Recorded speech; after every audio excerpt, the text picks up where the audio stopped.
Have young people become soft over time, or have the problems become more magnified? Have they lost resilience? Maybe because I'm an honorary youth for today, I'll say we.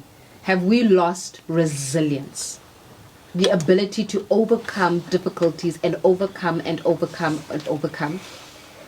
Or have the problems become so overwhelming that you do not know how to adapt and adopt resilience to solve?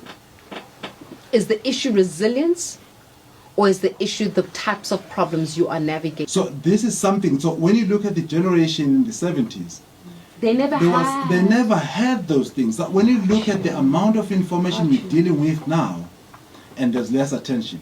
And before, the economy, the enemy was sort of like the same, because people knew there were fewer things to deal with. But now, when you look at and you could focus, Veli, because you never had social media that feeds you dopamine. Absolutely. You never had the 1 million 11 million bits of data. 11 million bits of data 60. Against 60 per second. Yes. You never had, so the young people of 76 could focus. There was a task at hand. The enemy is Afrikaans. The enemy is oppression, and they could focus and go after the enemy. Now we've got 11 million beats of data per second. Yes. And also when you look at that, the brain now, when you look at the level of anxiety, it has gone up. When you look at because anxiety is that situation where you overthink things.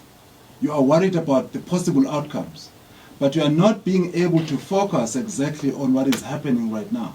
So when you look at those things, therefore, those times are different. And I know that you say people were resilient before than now, but times are different. We are dealing with different issues now, because when you look at the level of corruption that you are faced with every day, when you look at the number of, you look at the level of GPV that we are faced with today, when you look at the level of unemployment that we are faced with today, you look at graduates, that have got all the qualifications, but they are not able to find work.